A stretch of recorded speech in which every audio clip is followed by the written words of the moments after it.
기도하면 비로소 보이는 것들이라는 제목으로 하나님 말씀 증거하도록 하겠습니다. 우리가 인생을 살아가는데 고난이 참 많습니다. 심지어 고난이 넘어서서 절망에 빠질 때도 있고 또 방황하게 되는 경우도 많이 있다는 것입니다. 그때 우리가 해야 될 일이 뭐냐? 절망의 자리에 있다 그러면 무조건 기도하는 것이 중요하다는 것입니다. 사실 기도 외에 다른 길이 없습니다. 기도 외에 다른 답이 없다라는 것입니다. 오늘 예레미야 선지자 이야기인데 말씀 증거하다가 사람들이 듣기 싫다고 시위대 뜰 안에 있는 구덩이에다가 집어넣어 버렸습니다. 그러니까 구덩이에 던져졌다. 구덩이 감옥이죠. 그러니까 감옥 구덩이에 던져졌다는 것입니다. 이거 절망의 자리 아닙니까? 거기서 예레미야가 했던 일이 뭐냐면 그냥 기도했다라는 것입니다. 그랬더니 풀리기 시작하잖아요. 우리 금요철회 때는 에스겔을 살폈습니다. 에스겔도 25살에 전도 유망한 그 제사장 가문의 청년이었는데 바빌론의 포로로 끌려갔습니다. 5년이 지났습니다. 30살이 되면은 제사장이 돼야 되거든요. 근데 취업의 길이 딱 막혀버린 거예요. 절망의 자리에서 에스겔이 했던 일이 무엇입니까? 이스라엘 백성들은 기도하는 장소가 강가거든요. 그발 강가에 가서 기도했습니다. 우리 사도행전 16장에도 보면은 사도 바울도 그랬죠. 빌립보에 갔더니 막막했어요. 뭐 복음을 증거하러 갔는데 누굴 만나야 되는지 뭐부터 해야 될지 몰랐습니다. 그래서 강가로 나갔더니 거기 여자들이 또 기도하러 모인 무리들이 있었잖아요. 거기서 루디아를 만나서 빌립보 교회의 기초가 되지 않았습니까? 우리 인생도 마찬가지예요. 뭐가 이렇게 막막하고 힘들 때 강가로 가야 됩니다. 우리 예수 믿는 사람들, 우리 한국 사람들은 산으로 가죠. 산기도 가야 됩니다. 기도의 자리로 가면 그때부터 풀리기 시작한다는 것입니다. 절망의 자리에서 해야 될 일이 뭐냐? 기도해야 된다는 거예요. 절망이 하니까 좀 약간 답답하지 않습니까? 조크로 시작하겠습니다. 이런 얘기 들어보셨습니까? 언제나 남편을 믿지 않는 아내가 있었대요. 하여튼 남편은 무슨 얘기를 해도 믿지 않는다는 거예요. 불신하고 남편 무시하고 참 이런 여자하고 살면은 남자도 힘들겠죠. 그래서 남자가 무슨 일을 하거나 무슨 말을 하면 당신이 뭘 알아 이렇게 얘기하는 거예요. 당신이 뭘 알아? 당신이 뭘 알아? 그러니까 뭐 말만 하면 불신하고 말만 하면 무시당하고 그러니까 힘든 거죠. 그러다가 갑자기 급한 소식이 들려왔답니다. 남편이 교통사고를 당했다는 거예요. 또 소식이 들려오기를 중환자실에 있다는 거예요. 막 뛰어갔습니다. 뛰어갔더니 의사가 그러더라는 거예요. 남편이 이미 죽었다고.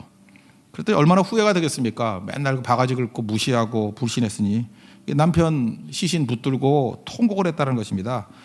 맨날 구박해서 미안해요. 맨날 의심해서 미안해요. 맨날 불신해서 미안해요. 하염없이 눈물을 흘렸다는 거예요. 그때 갑자기 남편이 벌떡 일어나더라는 거예요. 나 안 죽었어 그러더라는 거예요. 그때 여자가 깜짝 놀라가지고 그리고 소리를 버럭 지르더라는 거예요. 당신이 뭘 알아? 의사가 죽었다는데. 예. 이런 여자하고 사는 걸 절망이라 그러는 겁니다. 그죠? 이게 우리 인생에 이런 절망 가운데 놓였을 때 할 일이 기도죠. 인생을 광야라 그러지 않습니까? 광야, 이 고난과 어려움이 그치지 않는 것, 그게 광야죠. 광야에서는 말씀이 들립니다. 광야라는 어원과 그 말씀이라는 어원이 똑같다 그랬죠. DBR. 이게 히브리어는 자음으로만 돼 있으니까 영어로 보면 DBR이에요. 다바르, DBR. 이게 이제 말씀이거든요. 근데 광야라는 뜻이 미드바르예요. MDBR. 그래서 이렇게 문자를 딱 보는 순간에 이렇게 말씀과 광야가 이렇게 오버랩이 되는 겁니다. 광야에서 하나님 말씀이 들린다는 거예요. 우리 인생도 광야길에 놓인 분들이 있죠. 이렇게 어려움이 있을 수 있잖아요. 그때 해야 될 일이 뭐죠? 기도해야죠. 오늘 그래서 3절에 그러잖아요. 너는 내게 부르짖으라. 내가 내게 응답하겠고. 광야길에 있습니까? 내게 부르짖으라. 기도하라. 그러면 응답이 있다라는 것입니다. 많은 사람들은 광야에 있으면 응답이 있는 줄 알아요. 아닙니다. 광야에 있다고 응답이 있는 게 아니고요. 광야에서 기도해야 응답이 있다라는 거예요. 고난의 자리에 있다고 응답이 있는 게 아니에요. 뭐 고난은 하나님의 축복이다 뭐 자꾸 이러는데 고난에 있다고 하나님이 축복이 임하는 게 아니에요. 고난의 자리에서 기도해야 축복이 임하는 거죠. 그래서 광야에서 하지 말아야 될 것들이 있는데 광야에서 멍하니 계시지 마십시오. 지금 인생이 광야거든요. 인생이 고난이거든요. 근데 멍 때리고 있어요. 세상에 이런 바보가 어디 있어요? 그 멍하니 있을 때가 아니에요. 기도해야 될 때죠. 절망의 자리에 왔습니까? 광야의 자리에 왔습니까? 그 멍하니 있으면 안 돼요. 기도해야 된다고요. 광야의 자리에 있습니까? 그러면 한탄하고 있으면 안 돼요. 누구 사람 붙잡고 잠깐만 이 소리 저 소리 할 때가 아니에요. 기도해야 될 때라고요. 광야에 있습니까? 서로 할 때가 아니에요. 기도해야 될 때라고요. 그래서 광야에서 기도하고 부르짖으면 그때부터 응답이 있다는 것입니다. 이 광야에 오래 있으면요. 광야에 가기 전까지 이렇게 깨닫지 못했던 걸 깨닫게 되는데 이전에는 어려움이 있더라도 나름대로 자기 힘을 의지했습니다. 그래서 잠깐 뭘 하려고 해요. 근데 광야는 힘이 빠지는 곳이에요. 여러분, 내가 힘이 빠졌다, 나이가 들었다, 약해졌다 이렇게 느낄 때가 있죠. 그게 광야거든요. 그래서 할 힘도 없고 할 수도 없어요. 그때 해야 될 일이 뭐죠? 기도는 할 수 있잖아요. 그때 기도해야 된다는 것입니다. 많이 기도해야 된다는 것입니다. 하나님 앞에 머무는 시간이 있어야 된다는 것입니다. 그럼 그때 하나님께서 일하기 시작한다는 거예요. 오늘 성경부 내용이 그 10번째 재앙이죠. 애굽에서 바로를 치실 때 애굽의 장자들을 다 죽여버리는 거 아닙니까? 10번째 재앙. 그죠? 이게 6월절 되는 거 아니에요? 어린 양이 피를 뿌렸을 때 넘어갔으니까 패스오버. 근데 하나님께서 그 애굽을 치실 때 언제 치셨냐면 밤에 치셨어요. 밤에. 출애굽기 11장 4절 보니까 밤에 내가 그들을 친다고. 밤에. 여러분, 밤이라는 의미가 이게 두 가지 뉘앙스가 있는 거 아시죠? 그 어둠과 절망의 시간이라는 뜻도 있지만 우리 믿는 사람들에게 있어서 밤은 안식과 하나님이 일하실 때예요. 그러니까 바로에게 있어서는 심판이지만 이스라엘 백성들에게 있어서는 구원이잖아요. 그러니까 밤에 어떤 일이 벌어져요? 하나님이 이렇게 안식을 주시고 우리에게 구원을 주신다고요. 그게 무슨 얘기입니까? 기도하면 하나님께서 일하시는 때예요. 절망의 때가 아니에요. 하나님이 일하실 때라니까요. 마가복음 4장 27절 보니까 씨 뿌리는 비유 나오고 난 다음에 밤낮 자고 깨고 하는 중에 씨가 나서 자라되 어떻게 자라는지 모른다고. 우리가 아는 게 아니에요. 우린 그러죠. 나는 아무것도 할 일이 없어요. 할 게 없어요. 기도밖에 할 게 없어요. 근데 기도하고 아무것도 안 하는 것 같이 보이죠. 내가 안 할 뿐이에요. 하나님이 일하신다고요. 그때 놀라운 하나님의 능력이 임하게 된다는 것입니다. 그래서 여러분들, 내가 뛰는 것보다 하나님이 뛰는 게 훨씬 더 효과적이겠죠. 그러니까 하나님 앞에 기도하는 거예요. 그게 밤이 아무것도 안 되는 절망의 시간이 아니고 일이 이루어지는 시간이에요. 하나님의 구원이 이루어지는 시간이라니까요. 씨가 자라는 시간이라니까요. 우리에게 회복의 능력이 나타나는 시간이고 하나님이 일하시는 시간이라는 것입니다. 그래서 여러분들 밤중에 기도하십시오. 인생의 밤중에 기도하는 것이 꼭 필요하다는 것입니다. 그럼 일어서게 된다라는 것입니다. 예레미야는 똑똑한 사람이었습니다. 많은 지식을 갖고 있는 사람이었어요. 그래서 이 사람도 에스겔과 똑같이 제사장 가문이었어요. 제가 그때 뭐 논문 얘기 하나 해줬죠. 어떤 선지자를 이렇게 여러 사람 선지자를 연구한 논문이 있어요. 그러니까 이분이 이제 논문의 주제가 뭐냐면 어떤 선지자가 제일 똑똑하고 어떤 선지자가 제일 무식하냐. 이제 기준은 뭐냐 하면은 그 선지자가 사용한 어휘수, 단어의 수준, 표현력 이런 걸 가지고 따진 거예요. 그러니까 예를 들어서 뭐 너 이름이 뭐야 이렇게 물을 수도 있지만 귀하의 조남이 어떻게 되십니까? 이렇게 물으면 다르잖아요. 그죠? 똑같은 너 대신에 귀하 그러면 그 외국 사람이 귀하란 말 잘 못 쓰잖아요. 그죠? 이름 그러지 존함 그러면 함이 뭐라 그랬어요? 제갈이라고. 제갈. 입에 오는 제갈. 그래서 단일 행자 두 인변 옆에 쇠금이 있어요. 쇠금. 그러니까 옛날에는 제갈 물릴 때 말 안에다가 이렇게 쇠덩어리를 집어넣었대요. 조금만 잡아당겨도 아프니까 말 잘 듣게 만드는 거. 그게 제갈이에요. 그래서 존함이란 건 뭐냐면 상대가 너무 귀하기 때문에 존귀한 분이기 때문에 존경하는 마음으로 제갈 물려서 부른다. 함부로 부르지 않는다. 그게 존함이에요. 존함. 이 정도로 안다 그러면 이거 학식이 있는 사람 아닙니까? 그러니까 이런 식으로 따진 거예요. 따져봤더니 여러 선지자 가운데 제일 무식한 선지자, 제가 명예훼손 때문에 얘기 안 한다 그랬죠. 호세아라고. 그래서 얘기 안 했어요. 얘기 안 했는데 어떤 선지자가 제일 무식하다. 이제 단어를 제일 낮았다. 하여튼 이분 논문이 재밌어요. 근데 최고로 이렇게 유식한 선지자가 누구냐 그랬더니 1등이 에스겔이에요. 그리고 2등이 누구냐면 예레미야예요. 예레미야. 그러니까 둘 다 똑똑한 거예요. 근데 배경이 똑같죠. 다 제사장 가문. 그러니까 어려서부터 교육도 많이 받았고 훈련도 많이 받았고 경험도 많을 것이고 뭔가 깊이가 있는 거 아닙니까? 그래서 여러분들 예레미야를 깡통으로 보면 안 됩니다. 예레미야는 상당한 지식인이에요. 그러니까 지식인의 특징이 뭐죠? 남들이 모르는 거 알 수 있고 남들이 못 보는 거 보는 거 아니에요? 근데 지식인인 예레미야조차도 못 보는 게 있다라는 거예요. 그게 바로 뭐냐면 크고 은밀한 일이에요. 크고 은밀한 일은 지식인이 보는 게 아니라 누가 보냐?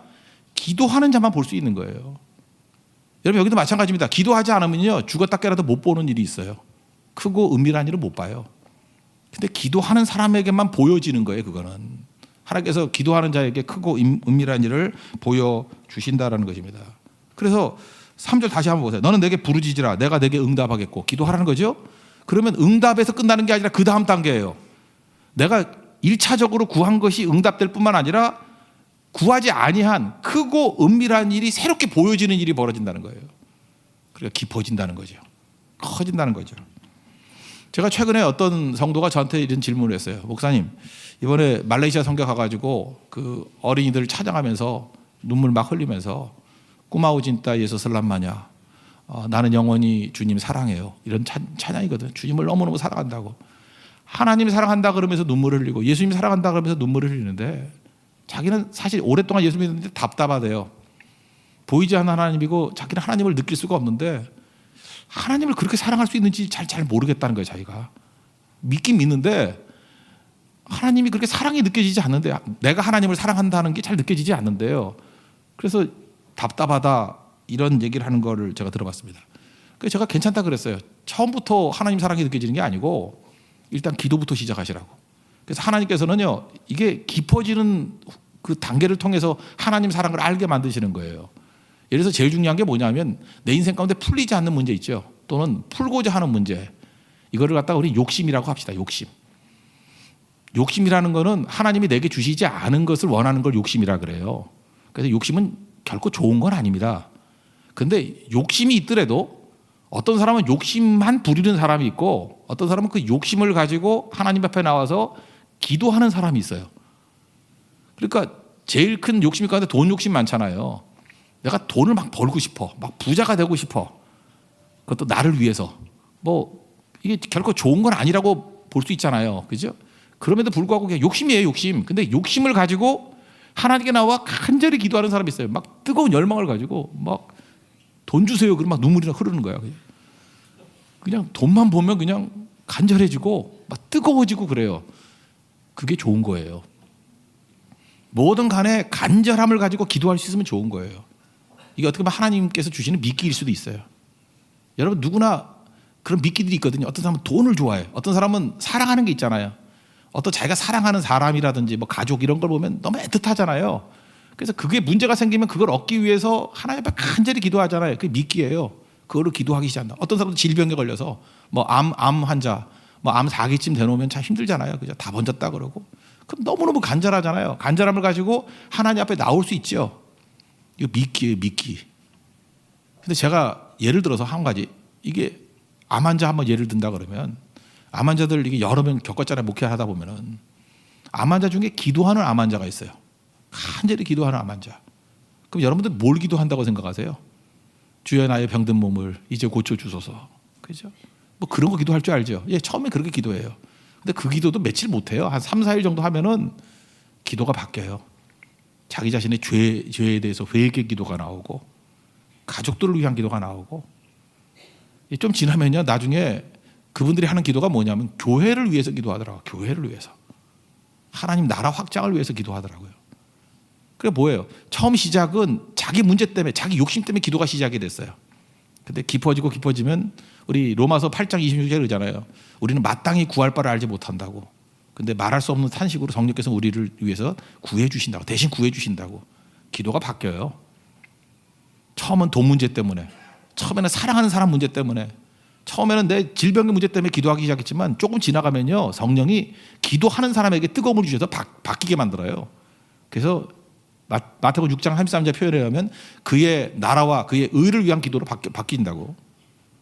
제가 암 환자들 보면요. 엉뚱하게 교회를 위해서만 막 기도해. 선교를 위해서만 막 기도해. 근데 며칠 있다가 병원에 갔더니 암세포가 다 사라졌다 이런 표현이 들어요. 회복된 거예요. 치유받은 거예요. 그분 후반부부터는요. 자기 질병 놓고는 기도도 하지 않았어요. 하나님의 나라와 의를 위해서만 기도했어요. 하나님 임재죠. 만남이죠. 그때 1차적으로 부르짖을 때 응답이 있었고 그 다음에 자기가 구할 마음도 없었던 크고 은밀한 일을 위해서 구하잖아요. 보이니까. 그래서 하나님께서 깊어지고 성숙되게 만드시는 것입니다. 이게 하나님이 하시는 일이에요. 그래서 뭐든 간에 여러분 욕심이 되었던 뭐든 1차적으로 그거 따지지 말고 하나님께서 우리의 삶에 절박함을 주신다니까요. 절망을 주신다니까요. 안타까움을 주신다니까요. 근데 그거를 엉뚱한 데 한탄하고 엉뚱한 데 가서 슬퍼 마시면서 풀지 말고 기도의 자리에 나와서 풀면은 그게 시작이에요. 그럼 기도가 자라나면 하나님께서 크고 은밀한 일을 보여주는 것으로 이끌어 가신다니까요. 그리고 근원적인 문제를 풀어주신다는 것입니다. 이게 기도하는 사람의 능력이에요. 그래서 교회가 기도하기 시작하면요, 뭐 하다못해 애들 대학 입시 뭐 대학 붙게 해달라고 기도하잖아요. 그것도 하루 이틀 하니까 문제지. 그거 놓고 한 몇 달 기도하는 분들은요, 나중엔 아들 딸 대학 놓고 기도하는 분은 못 봤어요. 하나님 나라를 위한 기도, 교회를 위한 기도로 바뀌어버린다니까요. 그럴 때 자기 자신의 문제도 응답을 받고 이게 변화가 되는 것입니다. 이게 부르짖는 자에게 응답 주시고 크고 은밀한 일을 보여주시는 하나님의 방법이라는 것입니다. 그리고 여러분들, 그래서 해야 될 일이 뭐죠? 무조건 기도하는 자리로 나아가는 것이 필요하다는 것입니다. 기도하면요, 성령께서 임하시기 때문에 내면이 변화가 돼요. 내면이 변화되면은 기도가 바뀌겠죠. 기도가 바뀌어요. 그래서 마지막으로는 결론이 바뀌어요. 그래서 기도하면 결론이 바뀌는 인생이 된다는 것입니다. 그게 신앙이라는 거예요. 여러분, 기도의 자리를 떠난 분들 있습니까? 우리 당장 내일부터라도 새벽 기도의 자리 다시 회복하십시오. 기도 무조건 시작하면요, 그때부터 인생이 바뀌는 거예요. 내면이 바뀌고 기도가 바뀌고, 그래서 우리의 인생의 결론이 바뀌게 된다라는 것입니다. 우리 이제 6월 달에 특별 새벽 기도가 있고 7월 4일에 우리 12차 고성, 그다음에 29일부터 또 13자 대만 선교가 있습니다. 이 경제적으로도 어렵고 체력적으로도 어렵고 시간적으로도 어려움들이 있을 것입니다. 그죠? 이렇게 계속 선교하는 게 쉬운 게 아니잖아요. 그럼에도 불구하고 여러분들 선교의 자리를 놓지 마십시오. 많은 순간에 내가 힘들게 내가 선교를 붙든다라고 생각하는데 그렇지 않아요. 선교의 자리가 여러분을 붙들고 있는 거예요. 여러분 힘들더라도 그 선교의 자리를 끝까지 붙들고 있으면요, 그게 여러분 인생 붙드는 거예요. 어떤 사람은 쉽게 생각을 해요. 뭐 그냥 이번에는 뭐 마음에 안 내켜서 한 번쯤 쉬지 뭐 안식도 필요해. 아주 거들먹거리면서 이런 소리를 해요. 그래서 그냥 우르르 무너지는 인생 되게 많아요. 나중에 깨닫게 되죠. 선교가 나를 지켰다는 것, 내가 선교를 지킨 게 아니고, 그런 걸 깨닫게 된다는 것입니다. 그래서 여러분들 기도하면서 하나님께 능력도 주시고 또 하나님께서 우리에게 보여주시는 것들이 있어요. 기도의 자리 떠나지 않는 하나님의 거룩한 백성 되기를 바랍니다. 그래서 특별히 기도하게 되면 그 다음 단계가 뭐냐면 성령의 능력을 주신다는 거예요. 요즘에 이게 출애굽기 살피고 있는데 출애굽기 6장 9절을 보면은 모세가 바로 왕 앞에 나가기 전에 이제 이스라엘 백성들에게 하나님 말씀을 증거했어요. 근데 6장 9절 보면 이런 말씀이 나와요. 모세가 이와 같이 이스라엘 자손에게 전하나, 이스라엘 백성들의 반응입니다. 그들의 마음의 상함과 가악한 노역으로 말미암아 모세의 말을 듣지 않았다, 이런 말씀이 나와요. 근데 이걸 이제 히브리어로 보면요, 마음의 상함, 코차르 루하우라는 뜻이거든요. 마음의 상함, 루하우, 영이래 영. 이게 뜻이 뭐냐? 마음의 상함이라고 번역되어 있는데 영이 부족하다, 직역하면. 딴 게 부족한 게 아니고 돈이 부족하고 먹을 게 부족한 게 아니라 영이 부족하대요. 코체르 루하우. 그게 마음이 상한 거예요. 많은 사람들이 이 마음이 상한 이유가 뭐냐? 영이 부족해서. 영이 부족하면 절망에 빠지고요, 영이 부족하면 아무 일도 못하고요, 영이 부족하면 망하는 자리에서 주저앉아 있어요. 근데 기도하면 어떤 일이 벌어지죠? 영이 넘쳐나요. 영이 넘쳐나는 걸 시작해서 뭐라고 얘기합니까? 성령 충만하다고. 기도는 영의 부족에서, 영이 부족하니까 마음이 상하는 거예요. 맨날 우울증에 빠지고 상처 있고 그냥 어둡고. 근데 기도하면요, 영이 충분해져요. 영이 충만해진다고요. 그래서 일어설 수 있는 힘이 생긴다는 것입니다. 그래서 여러분 인생의 삶이 힘들 때, 어려울 때, 의심이 올 때 첫 마디를 놓치면 안 돼요. 하여튼 첫 마디가 중요해요. 예수님 도와주세요. 이게 기도거든요.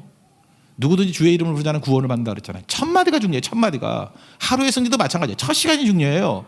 새벽에 기도로 시작한 인생은 절대 하루 패배하지 않습니다. 여러분 지금 맨날 패배하는 인생을 사는 이유가 뭐냐면 후다닥 하면서 늦잠 자고 그 출근 급하게 할 때 그때부터 시작되는 거예요. 망치는 거죠, 하루. 첫 마디가 중요하고 첫 시간이 중요합니다. 처음 시작할 때 예수님 도와주세요, 이걸로 시작해야 된다는 거예요. 그러면 영의 부족에서, 마음의 상함에서 영의 충만함으로, 마음의 이김으로 나아가게 된다는 것입니다. 크고 은밀한 일을 보인다, 이게 믿음이거든요. 오늘 뭐 성가들 찬양했잖아요. 그죠? 믿음. 오늘 뭐 545장 찬양했는데 일치됐네요, 우연히. 그죠? 믿음 가지고, 이 눈에 아무 증거 아니 보여도 믿음 가지고 나아가라고. 히브리서 11장 1절 이런 말씀이 있죠. 믿음은 바라는 것들이 실상이고 보지 못하는 것들의 증거니. 그러니까 이 보통 사람들이 보지 못하는 거예요. 근데 누구는 봐요? 믿음의 눈은 봐요. 그 믿음의 눈은 누구에게 생기는 겁니까? 성령 충만한 사람에게. 성령 충만은 기도하는 사람에게 주시는 능력이에요. 기도하면 눈이 열린다는 것입니다. 가장 높이 나는 새가 가장 멀리 보겠죠? 가장 멀리 보는 새가 가장 멀리 갑니다. 여러분, 멀리 가는 것만 보이죠? 하나님 나를 멀리 가게 해주세요. 와이드하게 해주세요. 딥앤 와이드하게 해주세요. 기도부터 시작해야 돼요. 그래서 높이 날면서 멀리 봅니다. 그러니까 멀리 가는 거죠. 그래서 기도 없는 사람은요, 분명히 이 바운더리를 못 넘어섭니다. 근데 기도하는 사람만이 바운더리, 한계선을 넘어서서 땅끝까지 가게 돼 있다는 거예요. 기도는 그런 겁니다. 여러분들, 전 작은 게 아니라 큰 인물 되는 하나님의 능력의 역사 있기를 원합니다.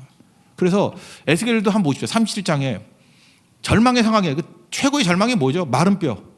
막 죽은 지 오래돼가지고 뼈가 말라버렸어요. 습기가 하나도 없어. 오래되니까 완전 절망이죠. 이거 보고 너 느끼는 게 뭐냐? 뭐 주께서 아십니다. 뭐예요? 그걸 질문이라고 하십니까? 절망입니다. 그런 뜻이죠. 말씀을 대언하니까 뼈들이 맞아 떨어지고 살이 붙고, 다시 말씀을 대언해서 생기야 들어가라 그랬더니 큰 하나님의 군대가 됐다는 것입니다. 우리 기도하는 사람은 절대 절망하지 않습니다. 마른 뼈 상황, 여러분 어디에 마른 뼈 상황이 있습니까? 그 상황을 바라볼 때 하나님 말씀이 증거되고 기도하게 되면 하나님의 크신 군대가 됩니다. 여러분 믿습니까? 그 능력이 나타나야 된다는 거예요. 오늘도 여러분 여기서 기도하고 예배드리는 성도들 마른 뼈로 왔다 할지라도 하나님의 큰 군대로 돌아가게 돼 있습니다. 그게 하나님의 약속이라는 거예요. 그 약속 붙들고 일어서는 종들 되기를 원합니다. 우리 각자의 문제들이 있죠. 특별히 젊은이들 뭐 결혼 문제 때문에 고민하는 분들 많이 있더라고요. 그죠? 결혼 문제 때문에 뭐 자매들이 맨날 그래. 남자가 없대요. 참 그 지천으로 까는 게 남자들. 그건 남자들이 들으면 상처 입어요. 여자들은 자기들 상처 입는다고 너 못생겼어 그러면 상처 입는데, 똑같은 남자들도 남자 5명 앉아 있는데 남자가 없다 그러면 그 남자도 화가 나겠죠. 예, 그런 소리 하지 마세요. 그죠? 남자가 있긴 있는데 배우자가 없다. 이렇게 얘기해야지. 남자가 없다 그러면 안 되죠. 간절히 기도해 보십시오. 당신이 모르는 크고 은밀한 남자가 있을 겁니다. 눈에 보이는 것만 보지 말라고요. 크고 은밀한 남자가 있어요, 분명히. 그리고 여러분 기도하십시오. 기도하면서 남편을 보세요. 남편을 보라고요. 그러면 당신이 뭘 알아? 그런 여자 있었죠. 당신이 뭘 알아? 근데 기도하면요, 당신이 모르는 크고 은밀한 남편의 새로운 부분을 발견할 수 있다고. 자녀들에도 마찬가지예요. 자녀들도 좋은 대학 가고 좋은 데 취직하고 뭐 좋은 사람하고 결혼하고 이게 다가 아니에요. 우리 자녀를 놓고 기도하고 자녀들이 기도하는 자리로 이끌어야 그 자녀가 부르짖을 때 응답이 있고요. 크고 은밀한 일을 봐야 인물이 되는 거 아니에요?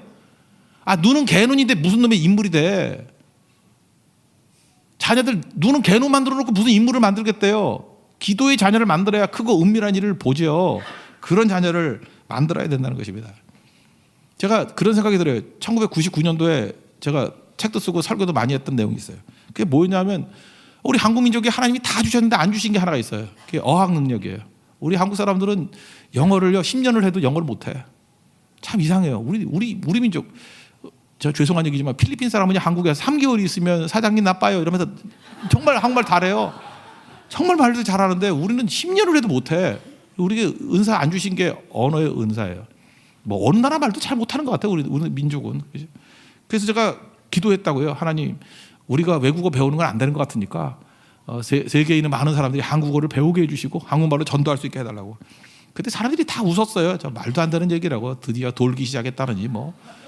그때 진짜 이런 소리 하면 웃었다고요. 많이 웃었어요. 웃고 막 비웃고 그랬어요. 근데 지금 바뀌었죠. 뭐 오늘 아침에도 그 런던 웸블리에서 BTS가 뭐 노래 부르니까 아침에 살짝 봤더니 그 영국 애들이 막 한국말로 따라 부르대. 한국말로 따라 불러요. 나도 모르는 가사를 영국 애들이 따라 불러. 나도 몰라. 근데 걔네들이 따라 불러. 그래서 내가 한국에서 위축됨을 느꼈어요. 한국어 공부 좀 더 해야겠다. 걔네들은 다 따라 불러요. 베트남에 갔더니 베트남 여러분 호치민시에 가면요 영어 안 통해요. 어느 정도로 영어를 모르냐면 아나운서를 몰라요. 하나도 몰라요. 근데 한국말은 다 통해요. 잘 모르겠으면 베트남 성교 가보세요. 한국말 다 통해요. 네팔을 가보세요. 그죠? 네팔 가서 소리 지르면 한국말로 소리 지르면 여기저기서 많은 철수들이 나타나요. 말레이시아 이번에 갔더니 거기 필리핀에서 오신 목사님들이 있는데 한국말로 인사 다 하고요. 우리 음식이요 잡채와 불고기는 세계적인 음식이에요. 어디 가나 다 먹겠다 그러고 왜 없냐. 이번에 김치를 안 가져갔더니 김치는 왜 안 주냐고 그러고.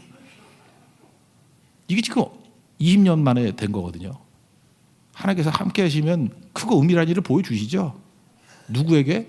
불이 있는 자들에게. 여러분 인생 가운데 이런 하나님의 크신 일들을 바라보고 나아가는 종들에게 합니다. 하나님께서 이렇게 주신 이유가 뭐예요? 사명이 있기 때문에. 축복은 사명이거든요. 선교하라는 거죠. 선교 열심히 하는 종들 되기를 바랍니다. 예레미야 29장 11절에 이런 말씀이 나와요. 너희를 향한 나의 생각이 있다고. 그게 평안이고 재앙이 아니라고. 그리고 마지막 결론이 뭐냐면 너희에게 미래와 희망을 주는 것이다. 근데 영어 성경 NIV, NLT 모든 영어 번역이 다 그래야 되는 것 같아. 우리 한국 성경은 나의 생각은 그랬죠. 근데 영어 성경은 전부 다 the plan으로 나와요. For I know the plan I have for you. 내가 너에게 주는 플랜이 있다는 거예요. 플랜. 하나님의 계획이 있어요. 계획이 뭐예요? 그게 hope and a future. 소망과 미래라고. 이게 크고 은밀한 일이에요. 하나님께서는 우리에게 여기서 머무르는 게 절망의 자리에서 머무르는 게 아니에요. 기도하면 응답이 있고 우리가 상상 못하는 소망과 미래를 주십니다. 여러분 미래를 제일 잘 대비하는 길이 무엇이냐? 지금 기도하는 거예요. 여러분 기도의 능력으로 말미암아 모든 것들을 다 얻고 일으킬 수 있는 우리 하나님의 성령의 종 되기를 축원합니다. 모두 자리에서 일어나겠습니다. 우리 영혼의 주가 주신 우리 찬양합시다.